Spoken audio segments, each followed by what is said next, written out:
Okay, with that, let me turn to the program. And to recap a little bit of what we've been through so far, here's our webinar series schedule. And yesterday we talked about outfall design considerations and regulations, and those presentations were given by Hagop Shahabian from Malcolm Perney, Arcadis, as well as Tony Russo, and then Dan Gessler from Alden. Today we're going to be focusing in on thermal discharge, and then tomorrow talking about non-thermal pollutant discharge.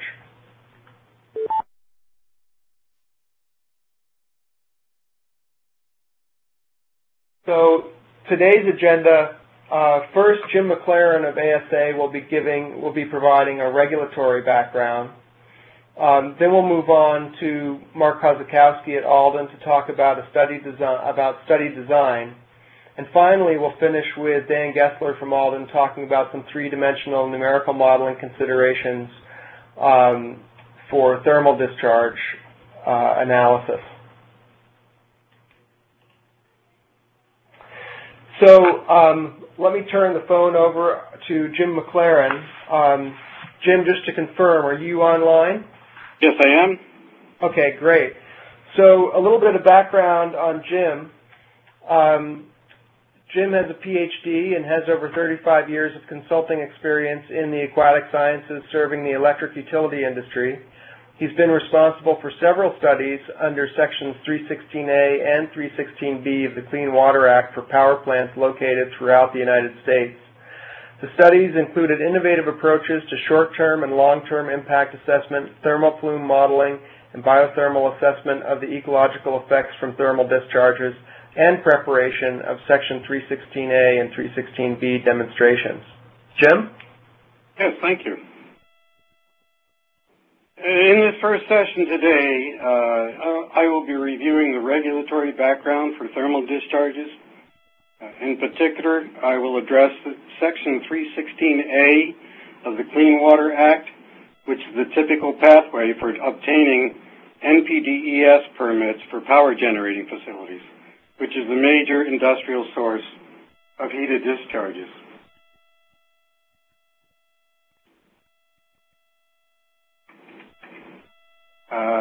I'm going to have you change the slides for me.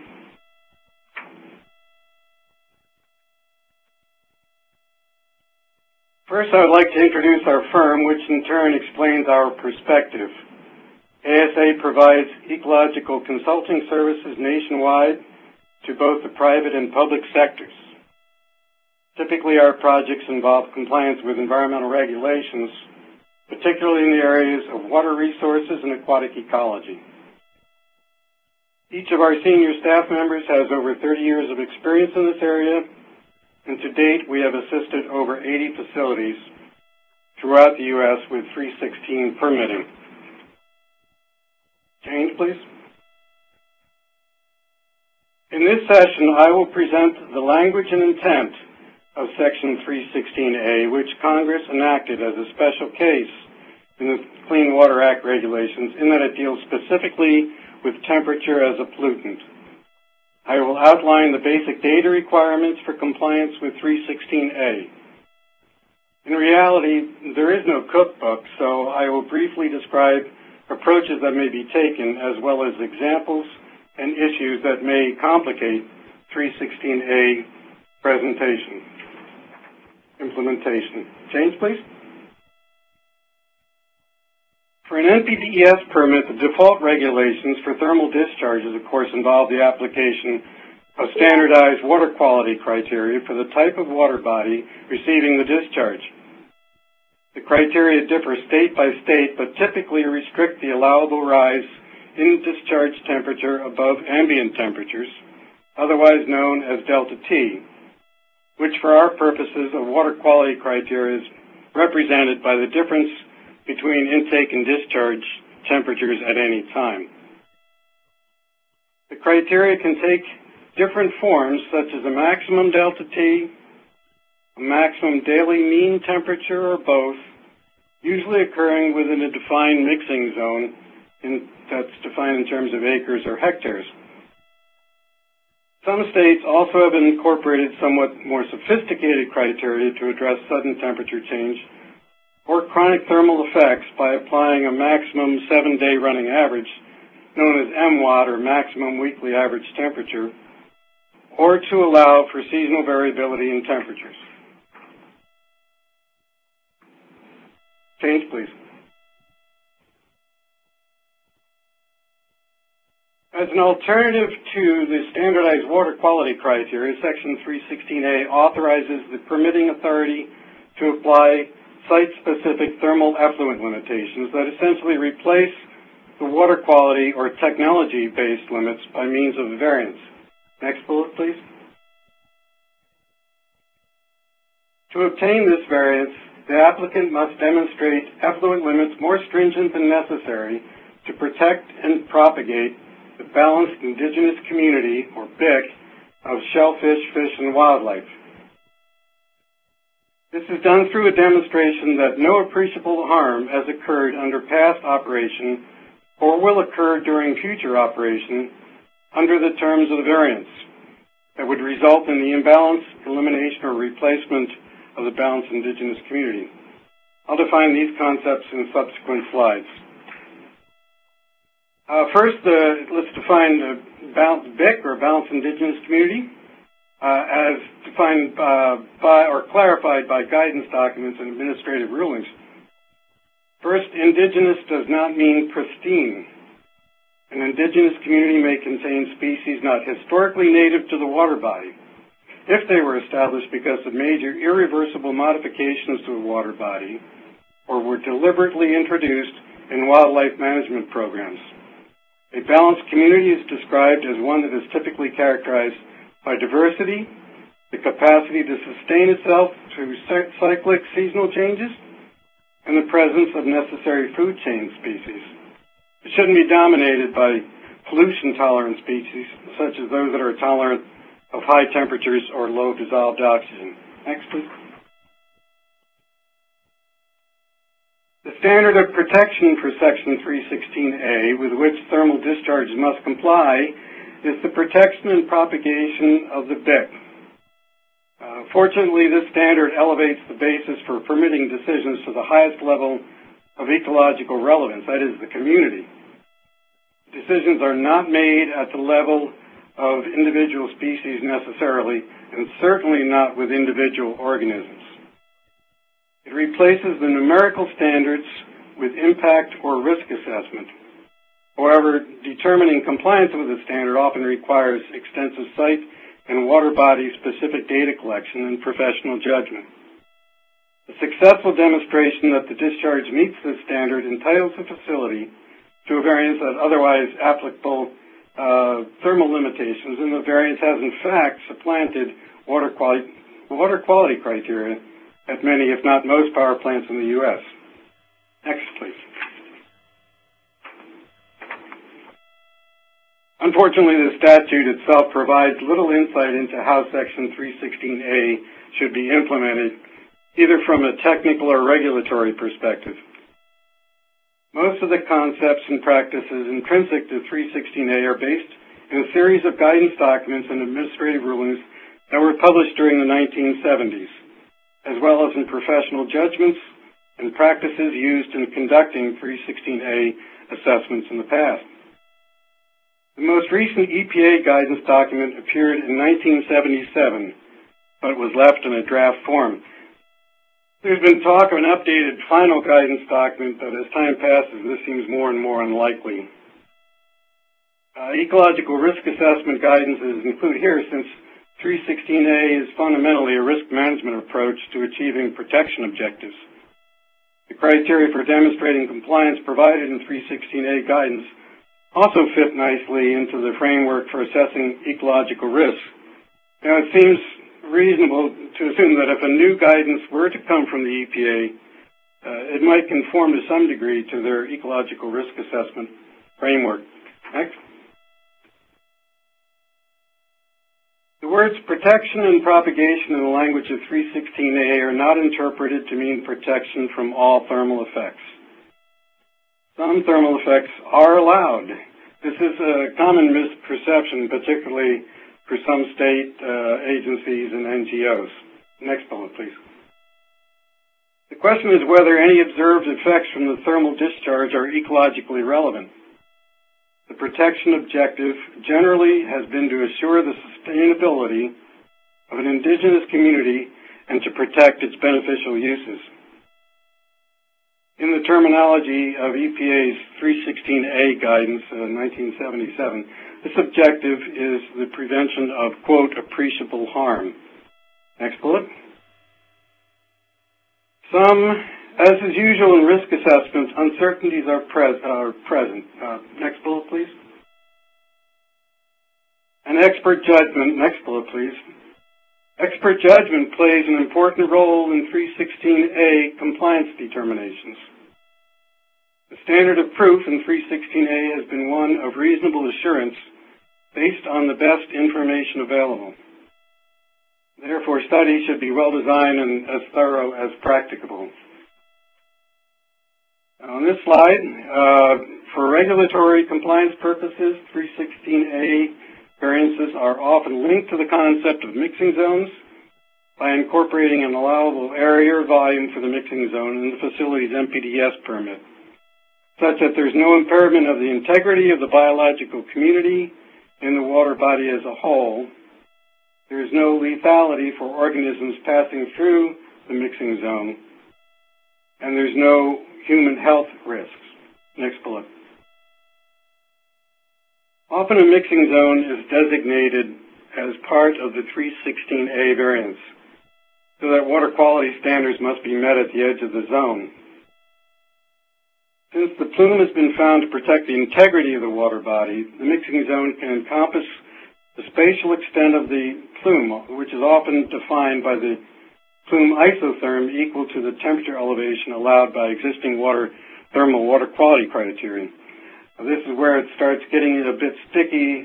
Delineating a plume and the area of the plume is often delineated by the margin where the excess temperature above ambient is approximately something like 1 to 1.5 degrees Fahrenheit, which is a fine delineation. And furthermore, you can have a problem defining what's ambient temperature, because as you go out there and you start measuring temperatures, you find them to naturally be pretty variable for reasons such as solar radiation or circulation patterns within the water body. So getting an accurate delineation of the plume can be a very difficult thing, and we'll have some discussion with that later on.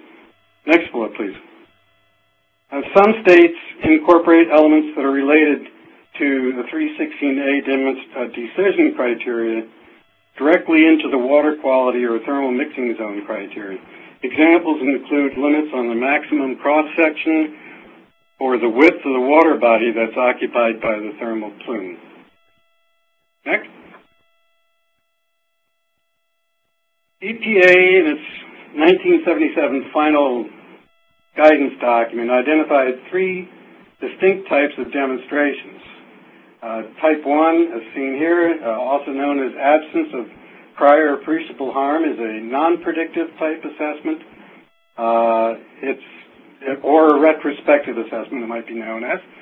It's used for existing facilities that have been in operation for a while, and by studying the biological community, look for evidence that there have been thermal impacts. The type 2 is, on the other hand, is a predictive type assessment, which involves knowing the temperature tolerances of the organisms that are subjected to or exposed to the thermal plume, and also predicting the time and spatial aspects, characteristics, and of the plume. So it does involve the hydrothermal modeling, as was discussed to some degree yesterday and will be to today. This type 2 could be used either for existing or new facilities, and has been fairly common. Our EPA did offer a type 3 known as a low potential impact type of demonstration, which would have been less intensive and allow greater flexibility for the applicant but to my knowledge, it hasn't been used very much, if at all. In reality, most have combined types 1 and 2 to present the most comprehensive type 316A demonstration. In practice, demonstrations rarely adhere strictly to the guidelines. Nevertheless, types 1 and 2 represent general perspectives that together are employed in successful 316A demonstrations.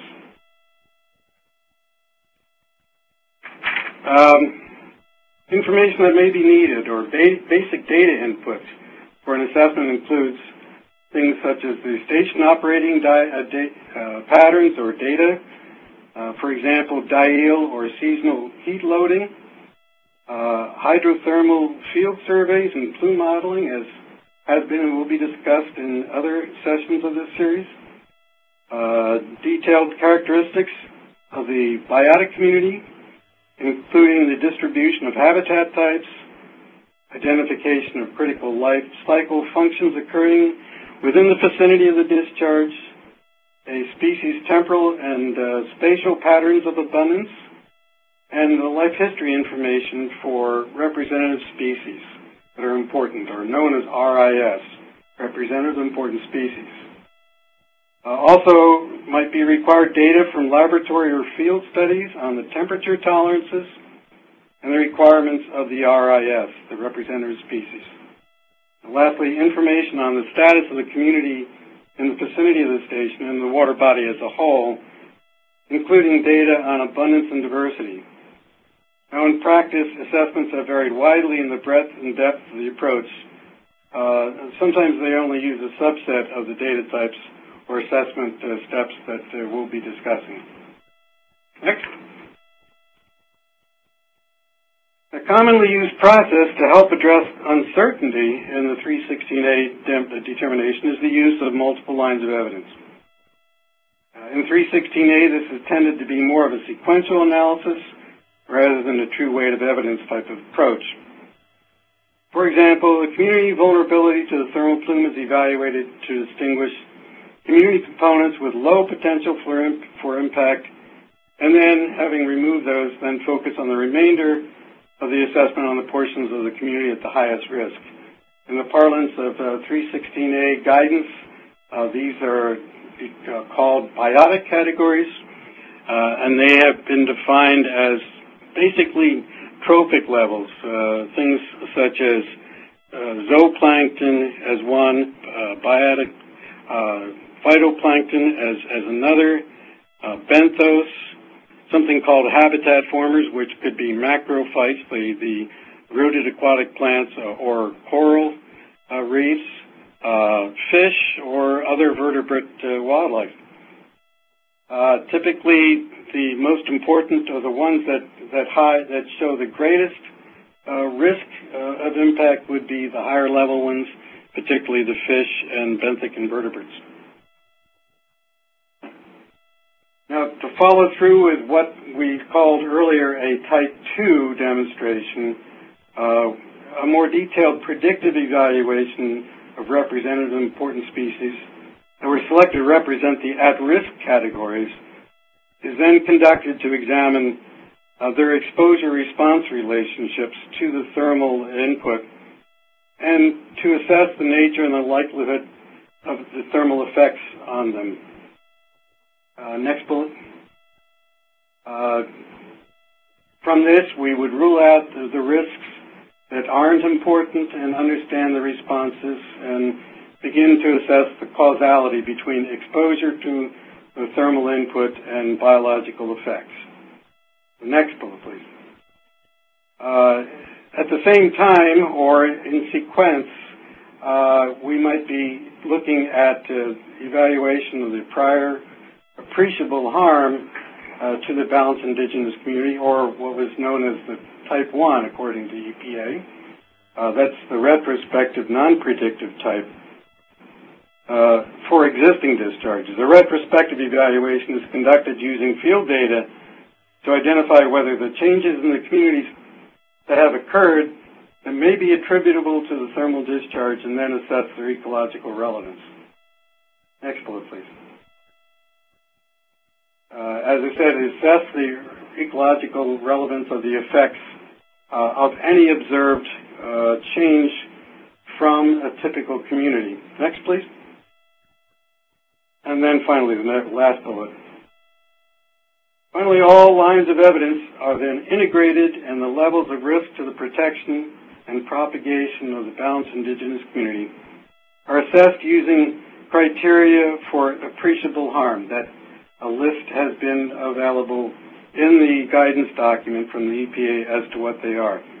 They do define them. The risk assessment then is communicated in what the 316A guidance refers to as a master rationale. Next, please.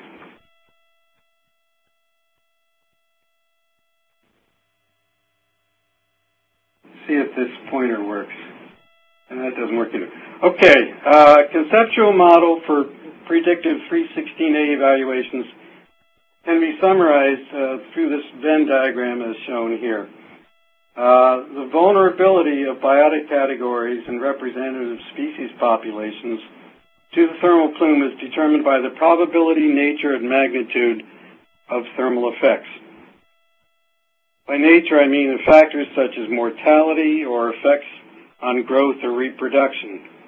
And then an example of magnitude would be a percentage of the overall habitat that might be affected by exposure to the plume at temperatures that can cause effects.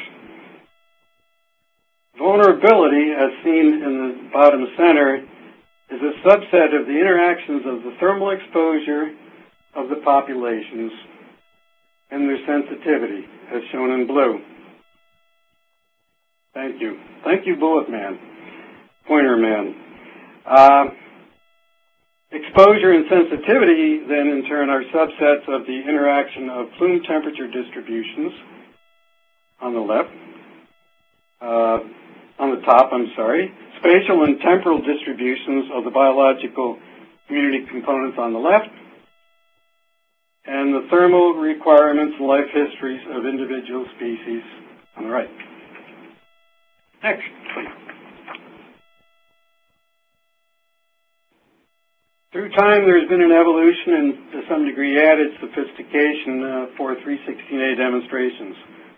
For example, some analyses have linked the hydrothermal and biological mathematical models into a fully integrated process, such as was done for the Brayton Point Station in Massachusetts. Other demonstrations have taken a more unconventional approach, such as used for Georgia Power's Plant Branch on Lake St. Clair. For this demonstration, a retrospective assessment was relied upon using what is known as the biocriterion methodology to compare fish and macroinvertebrate community attributes at thermally exposed versus control sites in the lake. The figure that's on the right there is a conceptual figure that would show that the criteria, there are indices for each criteria score, and the indices continually would get lower with increased disturbance in this kind of an approach. This biocriteria or multimetric bioassessment methodology requires a good bit of effort to derive biocriteria for what constitutes a reference community. That is one that's healthy or at least unaffected by artificially elevated temperatures. And also there must be early cooperation with and concurrence from the state regulatory agency, or else basically you're just whistling in the wind.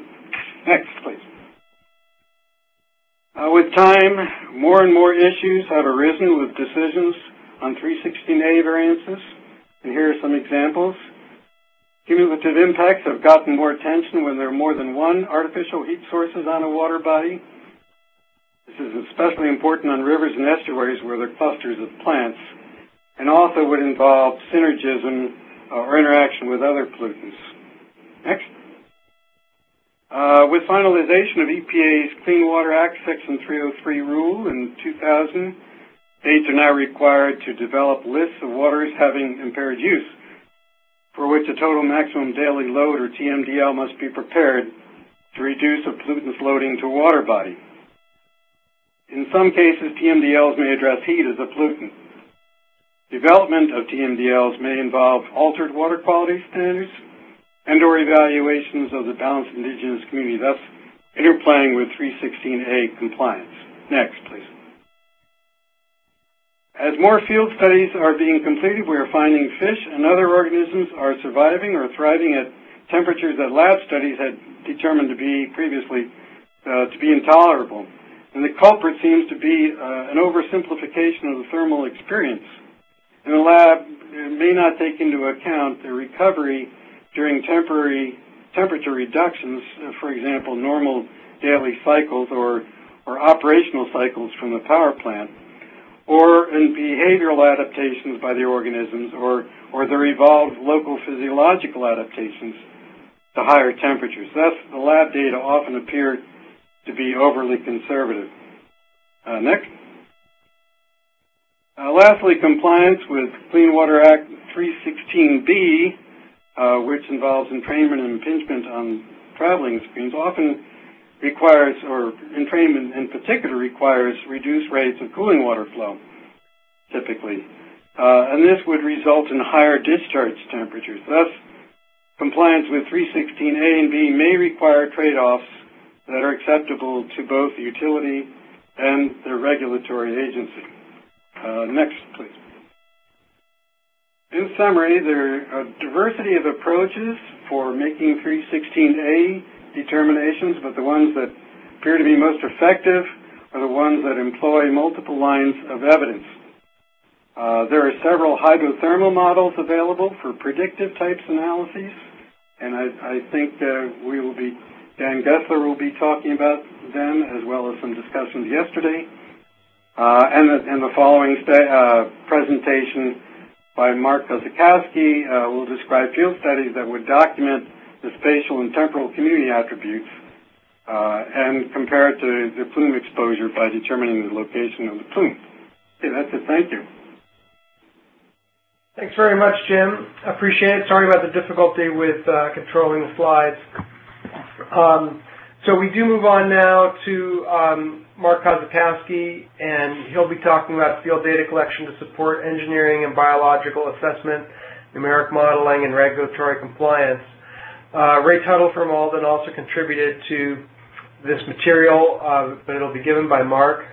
As an introduction, Mark Kozakowski's managed numerous field investigations conducted in support of NPDES permitting and design of power plant, industrial, and wastewater outfalls, environmental impact assessment of port harbor development, marine crossings, pipeline cables and bridges, and marine resource development. These studies entail the full spectrum of marine survey services, including the deployment and servicing of current meter, wave, and tide gauge arrays, dye tracer studies, drifting drought tracking, water quality monitoring, satellite telemetry, limnological data collection and analysis, meteorological monitoring, and hydrographic surveys. Mark worked at Ocean Surveys, Inc. until 2008 when he joined Alden as Director of Field Services. Thank you, Dave. For our presentation today, what I want to go through is give you some feel for why field data is important. Try to explain how do we assess the data needs, developing some site-specific goals, and sort of studying field study complexity and a data collection plan, and then walking you through some of the technologies that are available for people to collect some of this data.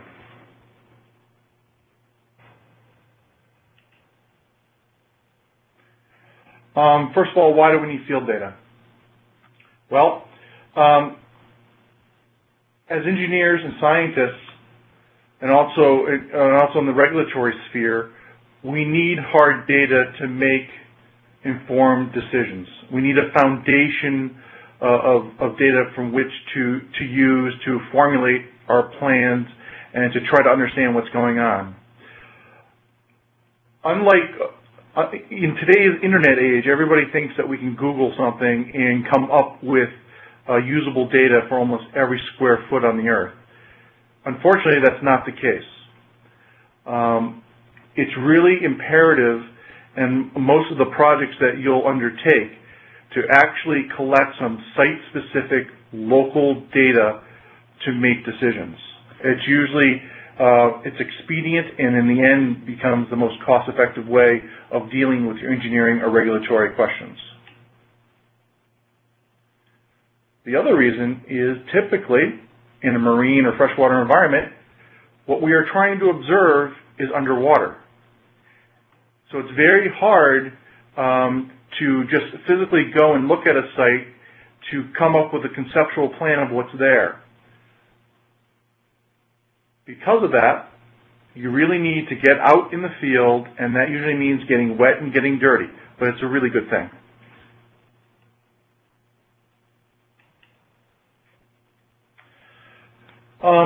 Assessing our data needs. In most of the marine freshwater environments, it's imperative that we get, if we only get one set of data, the most important thing to probably get is to get the local bathymetry or the bottom topography of the water body that we're dealing with. That's the foundation upon which most things are going to be built. To understand how a thermal plume is going to enter the receiving water or where it's going, it's first going to interface with the bottom. It then is going to interface with the local tides, if it's in a marine environment, the local currents, and then have to deal with the local water densities. Those are going to be the forcing functions that are going to be the most important part of what happens to our thermal plume, not only in the near field, but in the far field.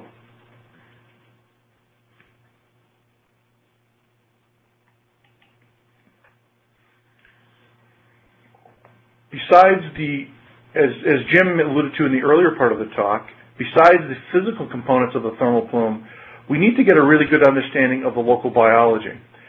And for most of the thermal plume power plant type of installations, what we really are talking about is looking at the benthic habitats and the benthic communities, looking at the finfish assemblages, and looking at the planktonic assemblages.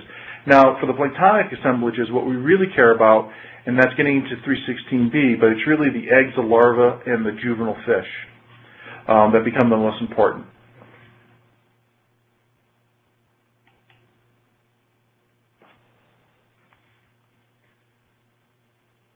One thing that is not overlooked, but is becoming more important in the last 10 years or so, is also submerged cultural resources, submerged utilities, and other man-made obstructions.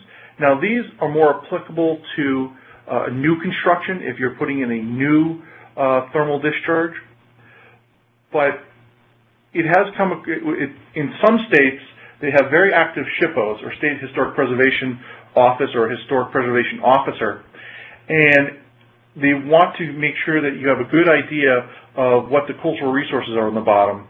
And that type of data is usually collected using remote sensing geophysical data, whether it's side-scan sonar or sub-bottom profiling.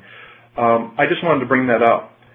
The other thing that's usually helpful is it's usually important to understand where you are dealing with utility, and so there will be pipelines and cables supporting that utility.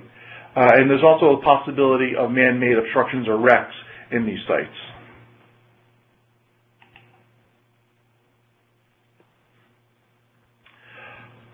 It's very important to develop some site-specific goals. What do you need to satisfy not only the engineering community, the biological community, or the regulatory community? We have what you collect for data is going to depend upon whether it's a new construction, whether it's a physical plant expansion, or if it's merely just continuing regulatory compliance. And by what I mean by continued regulatory compliance is a renewal of a NIPDES or SPEEDES permit, or trying to address an EPA 316A question. You also need to understand your station design and operation, whether you have a single point discharge, whether you have a multi-point diffuser, is it onshore, is it offshore? And the water body is very important, of course. I mean, whether it's a lake versus a river versus an ocean versus a tidal estuary.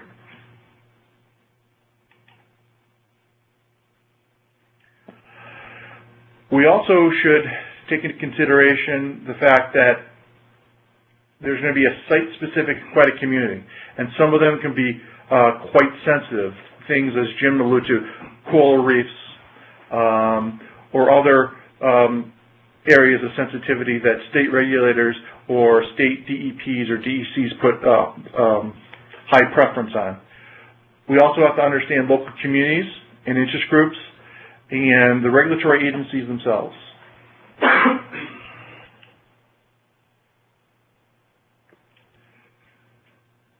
We also need to address what the data will be used for, whether it's going to be scientific assessment, modeling, engineering assessment, or regulatory compliance. Each of them have their own bent on the data that they would like to see, though usually in a single field program you can collect the data very efficiently that will address all four. For field study complexity, what's important to know is your level of effort can be determined upon what you're trying to do. There are simple approaches that you can use that are not going to be cost prohibitive, but you have to understand that they're only going to answer so many questions. One of the most important things to do is probably look at your site and do a desktop calculation of the extent of the thermal plume. You need to look at the water body flow, the water body volume, and if it's a tidal situation, the tidal prism. And using NOAA navigation charts, you can come up with an idea of the transport and potential dilution of your plume in the receiving waters. You can try and tighten up on that by maybe doing a one-day field effort using some towed thermistors or some vertical profiling. Using this data, you can come up with an idea of whether you are close to or you're exceeding some type of regulatory compliance, which is typically a 1 to a 1.5 degree F above ambient.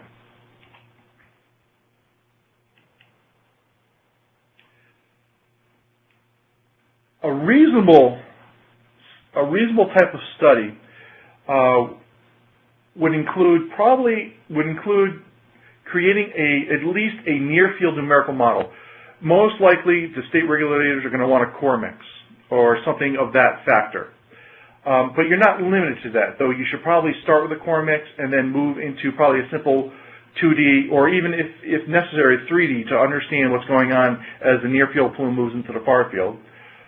You should probably do a small in situ data collection using in situ recording thermistors. You want data both in the near and the far field. At the same time, you should be collecting the major forcing function data so you understand why the plume is turning in the direction that it's turning and mixing in the way it's mixing. And that would be collecting tides, velocity data, and meteorology. The wind and the tides and the currents have a big effect on plume dynamics. The duration is usually typically determined by the model, but it's not unlikely to see that you need a 1 or 2 week of spool up on the data to get a model to run to provide you with some level of acceptable data.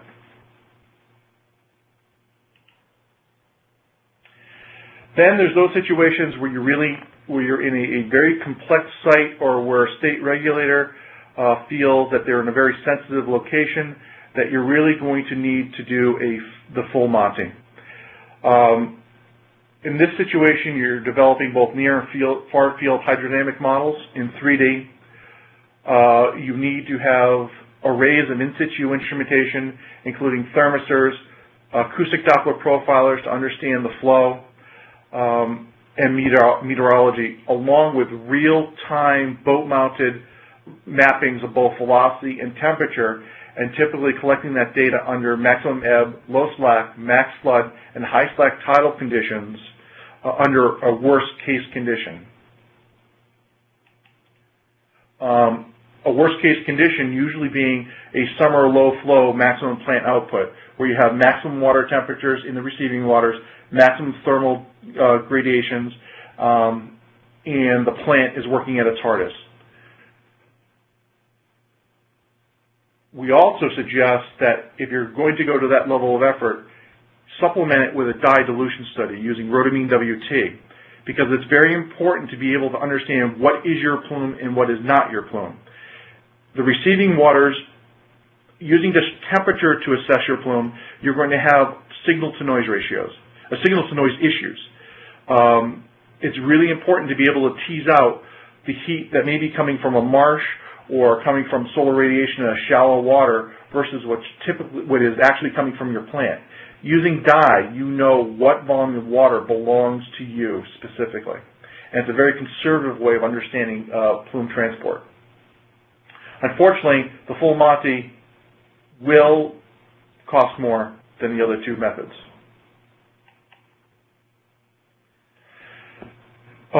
Some of the data collection techniques and technologies that we're using today include, in the current velocity, directional wave data, water tide. These instruments pretty much have been developed and been deployed in the last 5 to 10 years. ADCP technology is becoming more and more important, and everything in using that type of technology is now usually being incorporated into using differential GPS. So not only can you collect very precise quantitative data, but you know exactly where you've collected it. And it's the combining of those two that's very important. For water column sampling, it's not unusual to be using buoy systems such as this ODAS buoy. ODAS stands for, and it's understood by the U.S. Coast Guard as Oceanographic Data Array System. And you need to permit these things. Ever since 9/11, you need to have a permit to install these in the navigational waters of the United States. Other tools that we use are these are GoFlow, open closed water bottles, YSI multi-parameter sensors, and Seabird CTD profilers. CTD profilers provide you data such as this, so you understand the density distribution, temperature distribution, and salinity distribution in the water column. While multi-sensor parameters like the YSI will be able to collect such things as in-situ temperature, DO, pH, conductivity temperature long-term at a set site. In this slide, we're looking at results of an actual power plant thermal plume discharge. This was in an ocean environment. This plume is actually quite large, but it's quite typical to see these type of shapes. The plume itself is being driven back on shore by winds coming out of the north, actually.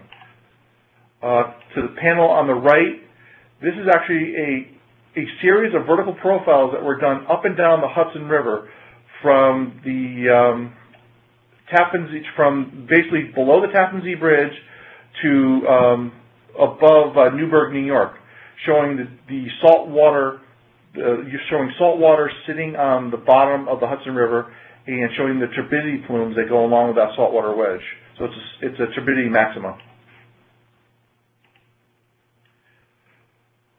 Some of the most impressive technology that's being deployed today are ADCPs, or acoustic Doppler current profilers. They can be used in two different ways. In this situation, it's as an in-situ unit. On the right, on the bottom, you can see where an ADCP is physically sitting in the bottom in a deployment mooring. It's gimbaled, so the face of the unit is actually facing up at all times, and it will record true water column velocity, speed and direction in set bins above its head. So in every meter above its head, it's collecting a true velocity measurement. And so, as you can see, this is a very good way of trying to understand water column movement. And it works both in the horizontal and vertical direction. The other way to deploy an ADCP is actually in real time aboard your survey vessel. This picture in the upper right corner shows an ADCP deployed in a moon pool aboard one of Alden's vessels. By driving back and forth across a water body, such as in this data display, we're actually able to collect real-time current velocity vectors that are used to understand movement. And in this situation, it is a tidal vector that you're looking at. The tide is actually coming in along one side while it's still falling on the other side.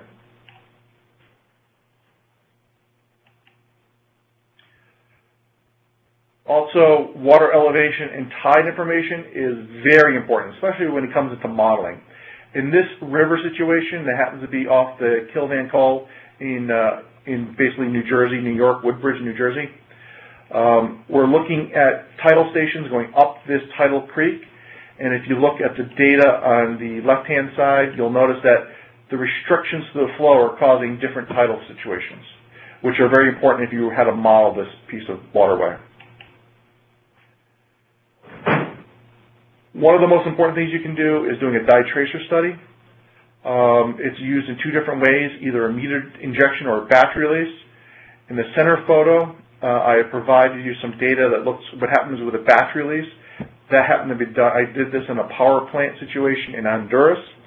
As you can see, you can actually see the dye on the water. That's actually one of the negatives because it's visually visible, and people don't like seeing red water for many different reasons. But you can map that over time to understand plume dispersion and transport.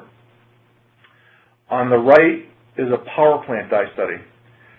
This happens to be in Bridgeport Harbor. And this is under all four cardinal points in the tide to try to understand where the plume went, transported, and how it was diluted.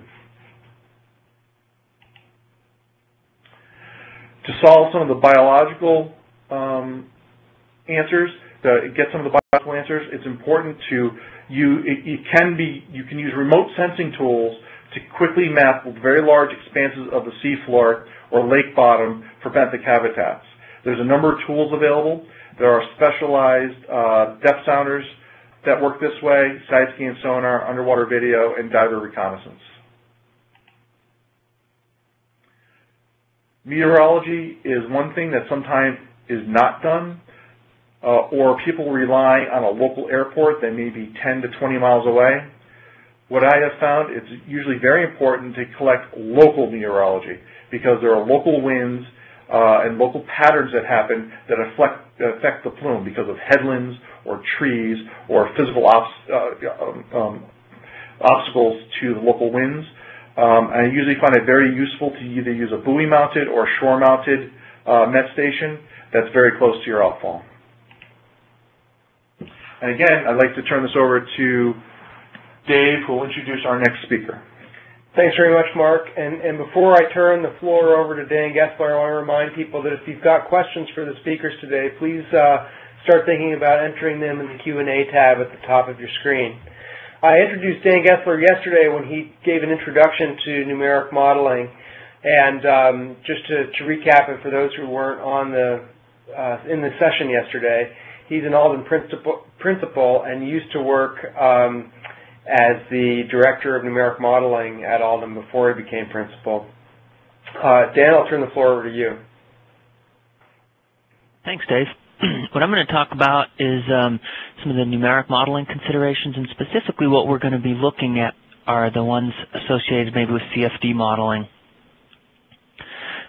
What I'm going to show you is basically a case study that's really a combination, I guess, of case studies that we've composited for the purpose of this presentation to give you an idea of some of the issues associated with doing numeric model studies. And then at the end, I'll have a slide that introduces some of the other considerations that go beyond what we're going to look at today. One of the biggest challenges when we try to do a detailed numeric model of a thermal plume is that of multiscale effects. And by multiscale effects, I mean that if you have a multi-port diffuser, an individual hole in that diffuser might only be on the order of 1 or 2 inches in diameter, but you would like to know how that plume is going to migrate through several miles of river or estuary. That introduces the problem of multiscale issues, because to resolve the flow out of an individual port, you might need a grid resolution on the order of 1/8 of an inch, but you can't use that grid resolution for an entire 2-mile reach of a river. Computational power is simply insufficient at this time to be able to do that. So there's workarounds that we have for that. One of them is grid nesting. where we can successively refine the grid in areas that we're interested in and coarsen the grid in areas where we don't need as much resolution. And that works reasonably well. There too, even when you use that approach, you can end up with models that are too large and that exceed computational resources. And so there's another approach that can be used, and that's what I'm going to show you in this next example. So here we have a Riverine thermal discharge, and it's a multi-port diffuser, and the individual ports are on the order of a few inches in diameter. And we want to model how this plume is going to migrate down several miles of a river. So the first step in modeling this was to convince ourselves that the CFD could do a good job of modeling just a single jet. And this is a good place to start because there's a lot of laboratory data that's available for how a single jet moves into a water body. And then from there, if we think the model is capturing that correctly, we can start to expand upon that and look at the larger models. So for a single jet, you're looking at the picture here where we have a single jet discharging here. The purple image, let me get the pointer here. This area right here, this is the numeric model. It has some depth to it going back into the page, and then it's a symmetry plane that's at the front of the page because the jet is symmetrical about its center line. Because it's buoyant, it only has one symmetry plane rather than two. And then we can go ahead and run that model, and we ran it for 6 different cases, 3 of them using air, 3 of them using water, and then we can compare those results with laboratory results that were collected by others. The picture that you see down here at the bottom with the blue, this is a slice that was cut through the jet in a running model. You can see the high velocities or high temperatures in the middle of the core, and then it deflects upward, and that's because it's a buoyant jet. Okay, so we've run our model, and we want to see how well this compares now to experimental data. So in this case, the easiest thing to plot, and what will come to mind, I think, for most people right away, is let's see how the velocity along the center line of the jet decreases as we move away from the point at which the jet originates. So on the vertical axis here, we've plotted the absolute velocity of the jet, an axial velocity, and along the horizontal axis, we plot the distance that we are from the center line, or from the beginning of the jet, from the beginning of the nozzle, and we plot that as a number of nozzle diameters. So it's a dimensionless parameter, and it allows us to compare results with different nozzles. And what we see is the red dots that are shown right here, those are Alden's data that were calculated using CFD. There's some blue points that are right underneath the red ones that are a bit harder to see, but they're also shown there, case 1. And then there's data that was collected by Daly and Hartman, and that's shown in the black line for the same points that we would have run. And what we see is that generally the numeric model underpredicts the velocity just by a little bit. So we have the experimental data here, and then Alden's CFD data just below it. And that is consistent with what we would expect from a numeric model. The models tend to be diffusive, and if anything, for an application like this, they would probably underpredict the velocity. And so if we look at the velocity along the axis of the plume, it might also make sense to see how it varies as we move away from the nozzle. How does it vary laterally? So this plot here on the left shows us the lateral velocity distribution. In this case, the velocity has been non-dimensionalized by the velocity at the center of the jet at that particular location or distance downstream from the nozzle. And then we non-dimensionalize the distance that we are from the center line of the jet as well. So if you look at this area right here, this would be the center line of the jet moving out away from the center, and then we've got velocity on the y-axis.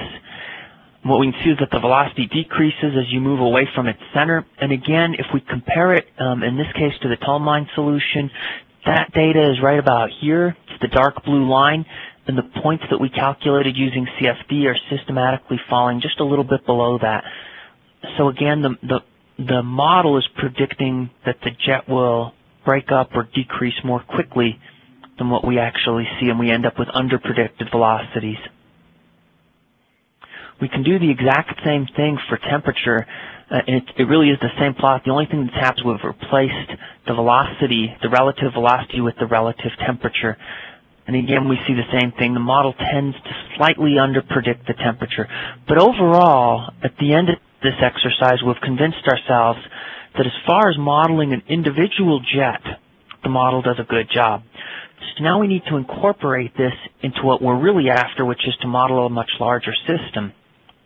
So the next step in this is to take a single slice of a river, like we see here on the left, and the water comes in from the left here and it goes out towards the end. This is the vertical direction, is as you would expect. Then we have a boundary condition right here where the plume originates from. And there's two ways that we model this. First, we model it in great detail, here shown on the right, where you can see every hole in the diffuser port. You can even see their signature as you move away from the port and the velocity coming from them.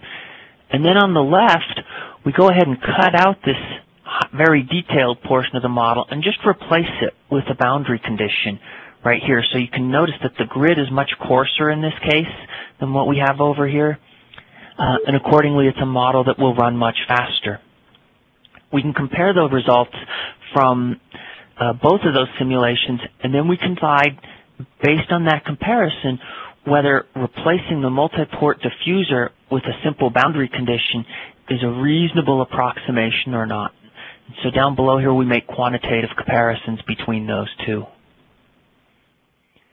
And once we've convinced ourselves that we can replace the multi-port diffuser with the boundary, we can move on and model the entire domain, and that's what you see on the left here. The actual diffusers are shown right in this area here. The intake for this particular facility is just upstream. And you can see in the detailed model here, where you can see the individual computational cells, that we're actually not modeling the holes. We've created this purple boundary here, and that's where the water originates from. So we've replaced the individual ports with a much simplified boundary condition. A few other considerations that I want to mention before I wrap up. One is seasonal variations, and this just means that it's important that when we do a validation that what we run in the numeric model exactly matches the conditions on the day that the field data was collected. The next one is extreme events. In that case, we might want to look at how does our diffuser or our thermal plume respond to a very large flow event or a very low flow event, and what are the implications of that for the movement of the plume. And then we might also want to consider interaction of the intake and the discharges. In some cases, those two are close enough to one another that some of the water will recirculate. And as a result of that, you will get a gradual creep in the temperature, and the temperature will work its way up. The same can happen on coastal intakes with salinity. If the water being discharged is slightly more saline than the intake water, we can get a salinity creep. And then the last comment that I'll make deals with identifying the worst case condition. It's always beneficial to try to identify bounding conditions for the model, or worst case conditions, and to use those as the basis for design, and to try to limit the number of runs that you have to do with the numeric model. Great, thanks so much, Jen. So to summarize what we've talked about today, we had Jim give us a presentation on regulatory background and 316A Clean Water Act requirements. Mark Kozakowski talked about field study design concerns, and then Dan talked to us about some things to think about for CFD and hydrodynamic modeling. So let me, again, people who want to ask questions, now is the time to type in your questions on the Q&A tab. But while you're doing that, let me talk a little bit about the next webinar. Tomorrow will be our final webinar in the series, and Mark will be talking about field data collection for non-thermal plumes and then we'll have some case studies from Malcolm Perney, including a deep ocean outfall, then the Coney Island outfall repairs, and then a desalination plant outfall as well. So with that, I'll turn to our last slide that we have up for questions. If you want, also please feel free to take down the email addresses of the speakers, and you can ask questions privately also. So I don't see anything right now under the Q&A tab. Before we quit, speakers, let's just give it another minute to see if any come in.